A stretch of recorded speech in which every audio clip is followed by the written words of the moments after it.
लो जी, काफी कुछ तो हम बता चुके हैं वैसे वर्ल्ड कप फाइनल के हवाले से, because you have all been watching.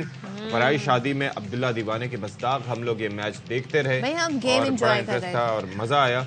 लेकिन जिस तरीके से ऑस्ट्रेलिया ने पहले विकेट को देखते हुए एवरीबॉडी वाज सेइंग भाई इसने टॉस जीतकर पहले जो है वो इंडिया को बैटिंग करने का मौका क्यों दिया।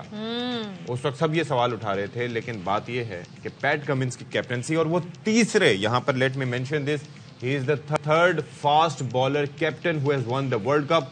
First was Kapil Dev, second was Tehreek Insaf के chairman and third one was Pat Cummins. Pat Cummins यानी कि ये बड़ा रेयर होता है कि वरना तो जी यूजुअली बैटर्स होते हैं, लेकिन क्या ही बात है। और देखते हैं ऑस्ट्रेलिया और भारत के दरमियान जो मैच है, मुझे लग रहा था अशफाक कांटेदार मुकाबला होगा, बॉल टू बॉल। आप सोचेंगे जी अब कहाँ गया, लेकिन जब दोनों जम गए हेड और लुबुशेन, उसके बाद जी बस फिर तो सबने सोचा कि बस देखते हैं क्या होता है। अच्छा तो आपने ये देखा कि 47 जब स्कोर था ऑस्ट्रेलिया का, तो उनके 3 खिलाड़ी आउट हो गए। उसके बाद आ गए जी ट्रेविस हेड। ट्रेविस हेड शुरू से थे।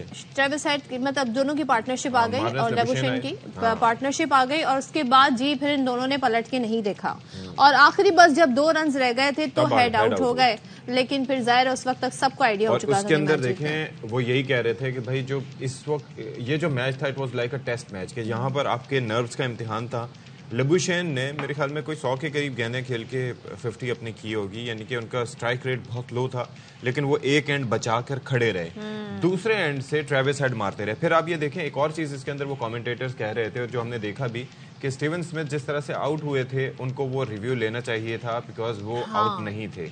उनको जिस तरह से वो बहुत शफल करते हैं, ये देखें शफल करके वो इधर आ गए थे, बाद में चेक किया तो पता चला कि वो बॉल ऑफ स्टंप के ऊपर से जा रही थी वाइड साइड से। लेकिन रोहित शर्मा का जो कैच लिया, जिसको टर्निंग पॉइंट कहा जा रहा है, ट्रेविस हेड ने जो कैच लिया, it was his day, it was like जबरदस्त। तो देखते हैं जरा फील्डिंग कैसी रही ऑस्ट्रेलियंस की। जनाब पहले विकेट थी ये उसकी शुभमन गिल की, और ये मैक्सवेल की बॉल पे, और कुछ पता नहीं बॉल कहां से जा रहा है कैसे जा रहा है, लेकिन भाई ट्रेविस हेड ने क्या शानदार कैच पकड़ा अपने सर के ऊपर से जाती हुई बॉल को, और मतलब कुछ क्या फील्डिंग की है, जबरदस्त भाई। अच्छा जी, एक तो ये चीज, दूसरा इंडियन इनिंग्स में जब वो रीबिल्ड कर रहे थे केएल राहुल और विराट कोहली, एक तो उनको रन नहीं लेने दिए, कुछ हमने झलकियां दिखाई, और एक दूसरी चीज ये थी सदफ अब्दुल जब्बार के तकरीबन 15 ओवर तक, यानी कि 90 गेंदों के आसपास तक उन्होंने एक बाउंड्री हिट नहीं की। एक और मिसाल देता हूं कि केएल राहुल की जो इनिंग्स थी, ही स्कोर्ड 50 ऑड रन्स, उनकी पूरी इनिंग्स में सिर्फ एक चौका था।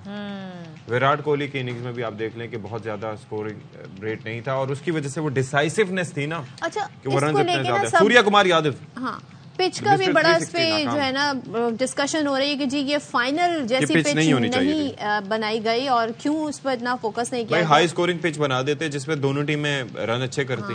अब सोचे कि इंडिया अगर यहाँ पर 350 करती, अगर अच्छी विकेट होती, तो ऑस्ट्रेलिया के लिए चेस करना आसान ना तो होता। ऑस्ट्रेलिया कैप्टन जी उन्होंने जो कहा कर दिखाया। अमूमन ये बातें सब करते हैं, जीत की बातें तो सभी करते हैं गेम से पहले, ताकि अपनी टीम का मोराल बुलंद कर सकें, लेकिन ऑस्ट्रेलिया कप्तान पैट कमिंस ने फाइनल से एक दिन पहले जो प्रेस कॉन्फ्रेंस की थी, उन्होंने कहा था अहमदाबाद में 1,30,000 तमाशाइयों को खामोश कराने का मजा ही अलग है, और ऐसे ही हुआ। इतने सारे लोग, पूरा ब्लू हुआ था आप अगर उनका स्टेडियम देखें, क्योंकि जाहिर है सब अपने मुल्क की टी शर्ट पहन कर आए हुए थे, वो जो क्रिकेट किट है वो पहन कर आए हुए थे, लेकिन खामोशी खास तौर पे अशफाक जब चौके छक्के पड़ रहे थे, मतलब वो ऐसी लम्हात होते हैं। यकीन कीजिए कि देखना पड़ता था कि भाई ये बाउंड्री के बाद कमेंटेटर्स जो हैं वो जब बोलते थे तब पता लगता था कि चौका हो गया या कुछ इस तरीके से हो गया, और वो भी इंडियन कमेंटेटर्स के लिए बड़ा मुश्किल हो रहा था अपने उस वक्त जज्बात पर काबू पाना। तो बहरहाल पैट कमिंस ने क्या कहा सुनिए जरा।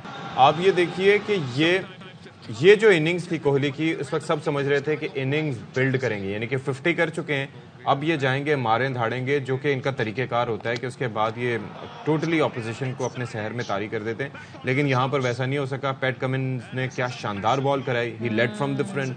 विराट कोहली की विकेट के बाद हमने देखा जो सन्नाटा छाया चारों तरफ, यानी कि सांप सूंघ गया, सबको पता ही नहीं चला कि हुआ क्या, नीला समंदर एकदम साकित हो गया। लेकिन फिर उसके बाद भी ये कंटिन्यूटी रही। और विराट अगर ये रहते तो फिर जाहिर है एक अलग ही मंजर होता है भाई। मैच कोई का। भी नहीं चला। सूर्य कुमार यादव वो बाकी बंदा जो जो कि मिडिल मिस्टर ऑर्डर 360 के बैटिंग नाम है, से अब जाना जाता है, उसका ही क्या couldn't perform. Middle order batting नहीं परफॉर्म कर सकते। ये देखिए, जो फील्डिंग दी थी उसी फील्डिंग के हिसाब से पैट कमिंस ने कंसिस्टेंसी से बॉलिंग करवाई, यानी कि ये नहीं कि बॉल फील्डिंग ऑफ के लिए बॉल लेग पे करा रहे हैं। अच्छा जी, खैर अब हमें जाहिर है अफसोस तो है, लेकिन एज ए क्रिकेट फैन आपको अफसोस होता है अगर आपकी टीम हार जाए तो बड़ा दुख होता है। लेकिन ये जो मंजर थे ये भी देखने वाले थे, जब जो क्राउड था वो बिल्कुल खामोश था। एक चीज मुझे अच्छी नहीं लगी, नो डाउट कि उनके दिल दुखे हुए थे, हर्ट थे, मगर जब ऑस्ट्रेलिया जीते तो कोई भी नहीं था स्टेडियम में, तमाशा ही नहीं थे। आप में इतनी स्पोर्ट्समैन स्पिरिट होनी चाहिए। इतना बड़ा इवेंट हो रहा है। अशफाक वरना हमने देखा जब वर्ल्ड कप जीते हैं तो वो ग्राउंड का चक्कर लगाते हैं, उसकी नौबत ही नहीं आई क्योंकि वहां पर क्राउड ही नहीं था। और जो उन्होंने फायरवर्क्स भी किया उसमें भी मैं देख रही थी कि ज्यादातर इंडियन जो मैप है वो बनाया जा रहा था, तो सारी तैयारी तो उनकी ये थी। बिल्कुल ऐसे ही है प्रोग्राम तो। और दूसरा एक और चीज भी देखें ना कि बात यह है कि पहली दफा आप ये देखें कि रोहित शर्मा यहाँ पर टॉस हारे थे, पहली दफा, और फिर टॉस हारे और फिर उसके बाद उनके मन की मुराद पूरी हुई कि उसके अंदर उनको बैटिंग करने का ही मौका मिला, और वो भी नरेंद्र मोदी स्टेडियम में। नरेंद्र मोदी साहब, आपको पता है उनको भी काफी सुनाया जा रहा है इंडिया में। एक तो ये चक्कर भी है ना, कहा जा रहा है वो टर्म यूज की जाती है पनौती, कि भाई ये बंदा पनौती है पूरी टीम के लिए। हाँ, लिटरली ये कहा गया कि ये ना आता तो हम मैच जीत जाते। शर्मा, अच्छा उनको पनौती है। हाँ, नरेंद्र मोदी साहब। और वो किसके ऊपर इल्जाम दे रहे हैं? वो तो बस कह रहे हैं कि वो, अब देखिए कितने, उन्हें कोई फर्क नहीं पड़ा, तो वो कह रहे हैं तुम जीतो या हारो। इस जो मंजर है इसको भी वो लोग बड़ा क्रिटिसाइज कर रहे हैं जब वो ट्रॉफी लेके एकदम से चले जाते हैं। हाँ। और PAT Cummins was alone on the stage. हाँ, नहीं, उसकी वजह यह है कि अगर हमारे पिछली दफा जब वर्ल्ड कप जीती थी ना ऑस्ट्रेलियन टीम, तो उसके अंदर वो बीसीसीआई के कोई ओहदेदार थे तो उनको बिल्कुल धक्के मार के उन्होंने हटाया था। तो हाँ, तो इस दफा वो इसी वजह से वो चले गए कि टीम आने से पहले जो है हमें धक्का ना पड़ जाए।